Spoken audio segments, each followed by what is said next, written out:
Welcome to YouTube channel. ఈరోజు news పేపర్‌లో వచ్చిన సమాచారం. తెలంగాణలో 357 మంది ఐఏఎస్, ఐపీఎస్, ఐఎఫ్ఎస్‌లు కేంద్ర సహాయక మంత్రి జితేంద్ర సింగ్ వెల్లడి.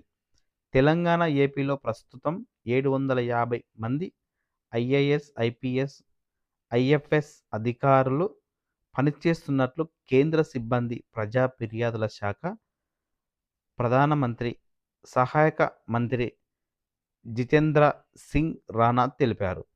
2 రాష్ట్రాలకు 893 మందిని కేటాయించగా, ప్రస్తుతం విధులు నిర్వహిస్తున్నది మాత్రం 750 మంది అధికారులని లోక్సభ వేదికగా వెల్లడించారు. తెలంగాణలో మొత్తం 357 మంది అధికారులు ప్రస్తుతం అందుబాటులో ఉన్నట్లు తెలిపారు. వీరిలో ఐఏఎస్ అధికారులు డైరెక్ట్ రిక్రూట్మెంట్ 15 పదోన్నతి పోస్టులు, 23 ఐపీఎస్ అధికారులు డైరెక్ట్ రిక్రూట్మెంట్ 1 పదోన్నతి పోస్టులు 8, ఐఎఫ్ఎస్ డైరెక్ట్ రిక్రూట్మెంట్ పోస్టులు 16 పదోన్నతి పోస్టులు 8 అని పేర్కొన్నారు. తెలంగాణలో కేటాయింపు అందుబాటులో ఉన్నది.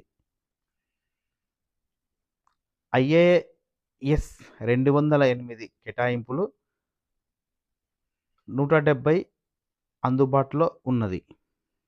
ఐపీఎస్ 139 కేటాయింపులు, 130 అందుబాటులో ఉన్నది.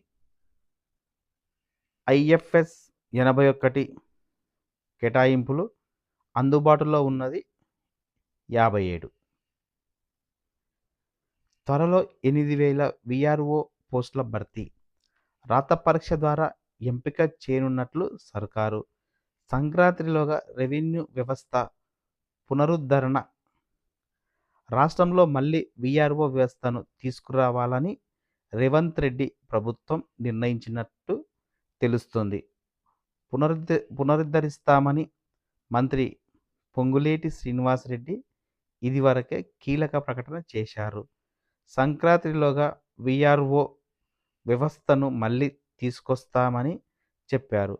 గతంలో పబ్లిక్ సర్వీస్ కమిషన్ ద్వారా ఎంపికైన వీఆర్ఓలకు నేరుగా బాధ్యతలు అప్పగించి, మిగతా వారి ప్రత్యేక రిక్రూట్మెంట్ ద్వారా పరీక్షలు నిర్వహించి విధుల్లోకి తీసుకున్నట్లు సమాచారం. ప్రస్తుతం రాష్ట్రంలో 3,000 మంది వీఆర్ఓలు ఉండగా, మరో 8,000 మందిని రాత పరీక్ష ఆధారంగా నియమిస్తారని తెలుస్తోంది. 10,909 రెవెన్యూ గ్రామాలకు వీఆర్ఓలను నియమిస్తారని సమాచారం. కాగా, రెవెన్యూ శాఖలో అవినీతి ఎక్కువగా జరుగుతోందంటూ రాష్ట్రంలోని వీఆర్ఓ వ్యవస్థలను గత బీఆర్ఎస్ ప్రభుత్వం రద్దు చేసిన సంగతి తెలిసిందే. 328 ఏఎన్ఎం పోస్టుల పెంపు. వెయిటేజ్ 30 మార్కుల కొనసాగింపు.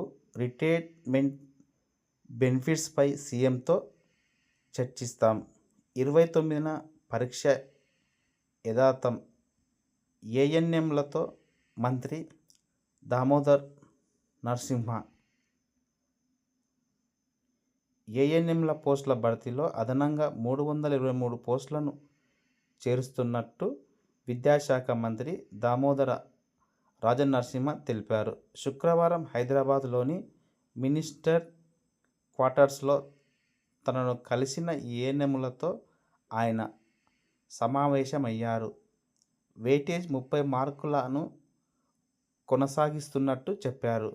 రిటైర్మెంట్ బెనిఫిట్స్ విషయంపై ముఖ్యమంత్రి రేవంత్ రెడ్డితో చర్చించి సానుకూల నిర్ణయం తీసుకుంటామని హామీ ఇచ్చారు. ఈ నెల 29న ఏఎన్ఎం పోస్టుల భర్తీకి పరీక్షను యథావిధిగా నిర్వహించనున్నట్లు స్పష్టం చేశారు. ఆ పరీక్షలో రెగ్యులర్ ఉద్యోగం రాని కాంట్రాక్ట్ ఏఎన్ఎంలను చివరి వరకు కొనసాగిస్తామని తేల్చి చెప్పారు. తమ ఉద్యోగాలను రెగ్యులరైజ్ చేయాలని ఈ సందర్భంగా కాంట్రాక్ట్ ఏఎన్ఎంలు మంత్రిని కోరారు. ఉద్యోగాల రెగ్యులరైజేషన్ అంశం కోర్టు పరిధిలో ఉందని మంత్రి బదులిచ్చారు. పరీక్ష తర్వాత రెగ్యులర్ ఉద్యోగులు వచ్చినప్పటికీ కాంట్రాక్ట్ ఏఎన్ఎంలను ఉద్యోగం నుంచి తీసివేయబోమని భరోసా ఇచ్చారు. ఏఎన్ఎంలు ఎదుర్కొంటున్న సమస్యలను అడిగి తెలుసుకున్నారు.